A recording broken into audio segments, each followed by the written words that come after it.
उषा जी और सरला जी morning walk पर सुबह सुबह एक साथ ही निकलती थी, पर आज सरला जी अकेले ही पार्क में पहुंची। उषा जी को आने में थोड़ी देर हो गई थी।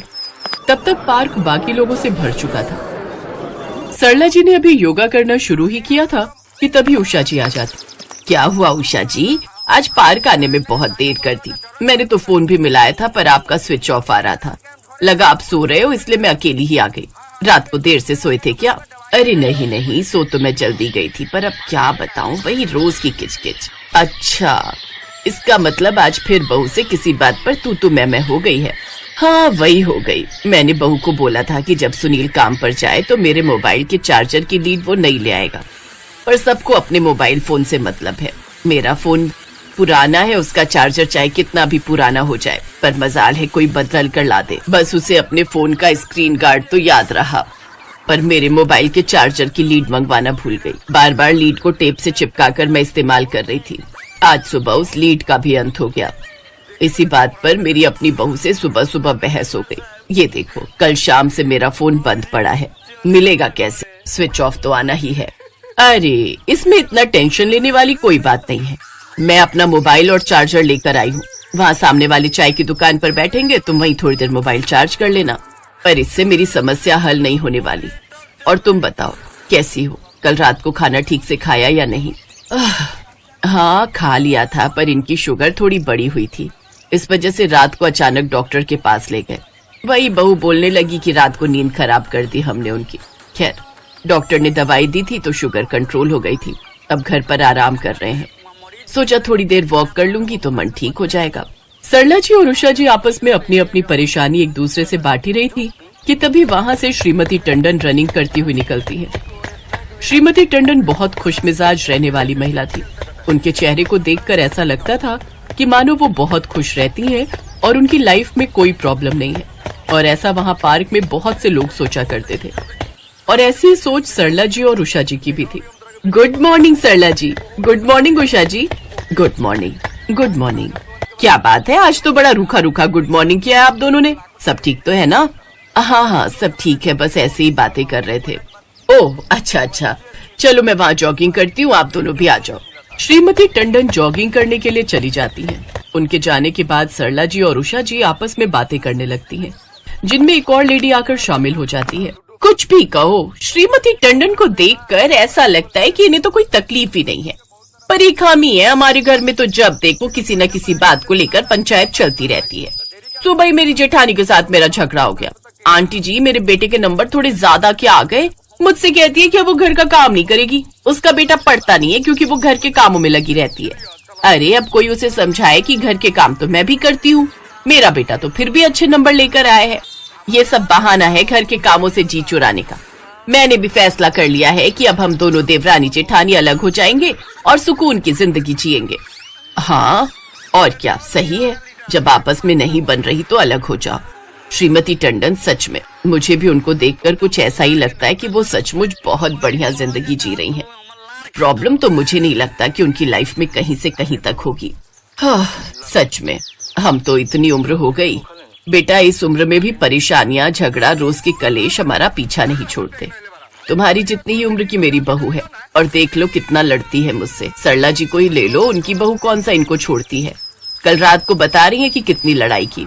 और हम दोनों देवरानी जेठानी शहर में, बड़ों का बीच में होना बहुत जरूरी है। खैर अब तो हमने फैसला कर लिया है, वो गाँव से आए ना आए, हम दोनों देवरानी जेठानी अलग होकर रहेंगे। अच्छा आंटी जी मैं चलती हूँ, मेरे पति ने ऑफिस जाना है, मुझे उनका नाश्ता रेडी करना है। बच्चों को स्कूल से छोड़कर सीधा यहाँ पार्क में आ गई थी। हाँ हाँ हम भी बस जा ही रहे हैं। चलो उषा, सामने चाय की दुकान से थोड़ी चाय भी पी लेंगे और तुम्हारा फोन भी चार्ज हो जाएगा। उसके बाद सरला जी और उषा जी दोनों पार्क के सामने बनी एक चाय की दुकान पर बैठ जाती हैं। तभी तेज बारिश आनी शुरू हो जाती है। अरे बारिश बहुत तेज हो गई, कोई ऑटो लेना पड़ेगा। एक काम करते हैं, एक ही ऑटो कर लेंगे, दोनों अलग अलग कहाँ जाएंगे। हाँ ठीक है, पर ऑटो मिले तो सही। सरला जी और उषा जी ऑटो ढूंढ रही थी, पर उन्हें ऑटो कहीं नहीं मिला। अचानक एक कार उनके साथ में आकर रुकती है। कार को एक ड्राइवर चला रहा था, जिसकी पिछली सीट पर श्रीमती टंडन बैठी थी। सरला जी, उषा जी, आइए मेरी गाड़ी में बैठ जाइए, मैं आपको घर तक छोड़ देती हूँ। मैं घर ही जा रही हूँ, बारिश बहुत तेज है, अभी सड़कों पर पानी भर जाएगा तो आपका जाना मुश्किल हो जाएगा। कैसे करें, या तो बैठ ही जाते हैं। मुझे नहीं लगता कि हमें कोई ऑटो या रिक्शा मिलेगा। हाँ जी ठीक है, ऐसा ही करना पड़ेगा, और कोई साधन दिखाई नहीं दे रहा। सरला जी और उषा जी दोनों श्रीमती टंडन की कार में बैठ जाती हैं। श्रीमती टंडन सरला जी और उषा जी को अपने घर चाय पीने के लिए कहती हैं। बारिश ज्यादा तेज थी, सड़कों पर पानी भी भर गया था। इस वजह से सरला जी और उषा जी चाय की बात मान लेती हैं। श्रीमती टंडन उन्हें अपने घर लेकर जाती हैं। श्रीमती टंडन बहुत पैसे वाली थी, पर पैसा दुनिया की सारी खुशियां नहीं दे सकता। ये बात उस दिन साबित हो गई जब सरला जी और उषा जी ने श्रीमती टंडन के चेहरे की हंसी के पीछे छिपा हुआ दुख देखा। मम्मी कितनी देर से आपका फोन मिला रहा था, आप कहाँ रह गए थे? एक तो आप सुबह सुबह आज मेरी कार ले गए, हमेशा रिक्शा से जाते हो ना, फिर आज मेरी कार क्यों लेकर गए थे? आपको पता था कि मुझे ऑफिस टाइम पर जाना था, ऊपर से आपको पता है ना मैं पापा को बिल्कुल भी नहीं संभाल सकता, मेरे पास इतना टाइम नहीं होता, मुझे अपने भी बहुत से काम होते हैं। मम्मी जी आपको पता है आप सुबह सुबह वॉक पर चले गए और पीछे से पापा जी ने कितना तंग किया। सारी चाय उन्होंने बिस्तर पर गिरा दी, अभी तक मेड भी नहीं आई है। इतनी महंगी बेडशीट खराब कर दी पापा जी ने। सॉरी बेटा, आज के बाद मैं कार नहीं ले जाऊंगी। बाकी टेंशन मत लो, मैं अभी देखती हूँ। आज मेरे साथ 2 मेहमान आई हैं, थोड़ा धीरे बोलो वरना वो सब सुन लेंगी। सरला जी और उषा जी श्रीमती टंडन और उनके बहू बेटे की सारी बातें सुन चुकी थी। श्रीमती टंडन एक व्हीलचेयर लेकर एक छोटे से कमरे में जाती है। सरला जी और उषा जी श्रीमती टंडन के पीछे पीछे उसी कमरे में पहुंच जाती हैं। ये मेरे पति हैं, मिस्टर टंडन। कुछ साल पहले एक एक्सीडेंट में इनकी दोनों टांगे खराब हो गई थी, तब से ये चल फिर नहीं पाते। डॉक्टर का कहना है कि उम्र के साथ साथ इनका शरीर बहुत कमजोर हो गया है, इसलिए ये कभी चल नहीं पाएंगे। उमा तुम फिर अपनी आंखों में आंसू लाई। मेरी उमा हमेशा हंसती हुई अच्छी लगती है। सॉरी उमा, हाथ से चाय का प्याला फिसल गया, बिस्तर पर सारी चाय गिर गई। कोई बात नहीं, देखिए ये मेरी सहेलियां हैं। मैं जब मॉर्निंग वॉक के लिए जाती हूँ ये दोनों वहीं मेरे साथ होती हैं। ये है सरला जी और ये है उषा जी। मैं हम सबके लिए चाय बना कर लाती हूँ, उसके बाद मैं आपको बाहर वॉक पर ले जाऊंगी। उस दिन सरला जी और उषा जी को एहसास हुआ कि हर हंसते हुए चेहरे के पीछे क्या दुख छिपा है ये कोई नहीं पहचान सकता, पर हर हाल में खुश रहना संभव हो सकता है। ये बात श्रीमती टंडन को देखकर सरला जी और उषा जी को समझ में आ गई थी। उसी दिन उषा जी अपने लिए एक फोन की दुकान से नया चार्जर और नई लीड खरीद कर लेकर जाती है।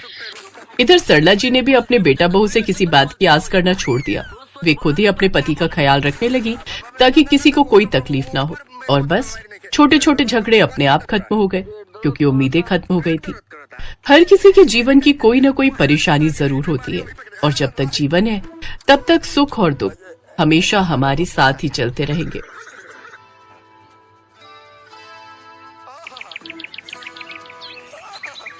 बेटा आरती, ये है तेरी सबसे बड़ी जेठानी पायल, ये दूसरी वाली दामिनी और ये तीसरी है, इसका नाम त्रिशा है, और चौथी अब तू आ गई। बेटी आज से यही तेरी दुख सुख की साथी हैं, यही तेरा भरा पूरा परिवार है। जी माँ जी। तुझे पता है बेटी, हम सब की ताकत यही है कि हम सब एक हैं। इस पूरे मोहल्ले में सबसे बड़ा परिवार हमारा ही है। मैं, तेरे ससुर जी, तेरे 3 जेठ, उनकी पत्नियां और कुल मिलाकर 7 बच्चे। बस तेरी कमी थी, अब हमारा परिवार पूरा हो गया। हाँ सही कहा माँ जी, वैसे आरती के आने से सबसे ज्यादा खुशी तो त्रिशा को ही हो रही है। अरे हम दोनों के पास तो हुक्म चलाने के लिए देवरानी थी, पर बेचारी त्रिशा अब तक सबसे छोटी थी, लेकिन अब आरती के आने से वो भी तो जेठानी बन गई। सही कहा भाभी, मुझे तो आज से बड़ी बहू होने का एहसास होने लगा। ये कहानी है कमला और उसके बड़े से परिवार की। कमला एक छोटे से शहर में अपने पति हरिलाल के साथ रहती थी। उसके 4 बेटे थे और उनकी 4 पत्नियां। सबसे छोटी बहू आरती के आने से कमला और हरिलाल का परिवार अब पूरा हो गया था। और फिर एक सुबह, अच्छा भाभी, ये सुबह का नाश्ता कौन बनाता है? मैं और त्रिशा मिलकर बना लेते हैं। तब तक माँ जी और दामिनी दोपहर के खाने की तैयारी में लग जाते हैं, और फिर मैं और त्रिशा रात के खाने की तैयारी करने लगते हैं। फिर तो सारा दिन थक जाती होंगी आप सब। अरे पूछो मत, पूरा दिन कहाँ चला जाता है पता ही नहीं चलता। चलिए आज मैं आपके साथ नाश्ता तैयार करूंगी और रात का खाना भी। ठीक है, तो मैं त्रिशा को झाड़ू पोछे और बर्तन के लिए बोल देती हूँ। घर में सभी बहुओं का काम बटा हुआ था। धीरे धीरे आरती भी उनके साथ रम गई। और फिर एक सुबह, अच्छा आरती, एक काम करो तो जरा मेरे लल्ला को नहला दो, मुझे थोड़ा काम है। ठीक है भाभी। आरती ने जैसे ही त्रिशा के बेटे को नहलाया तभी उसके पास पायल आ गई। आरती जरा ये मटर छिल दो, शाम को आलू मटर बनेंगे। ठीक है भाभी। पायल आरती को 2 किलो मटर देकर चली गई। थकी हारी आरती मटर छिलने लगी। जैसे ही मटर छिली तभी उसकी सास कमला ने उसे आवाज लगाई, आरती जरा यहाँ आना बेटी। जी माँ जी। मेरे बाल बड़े रूखे हो रहे हैं, जरा चंपी तो कर दे बेटी। ठीक है माँ जी। आधा घंटे तक कमला की चंपी करने के बाद बेचारी आरती को खुद ही नींद आने लगी।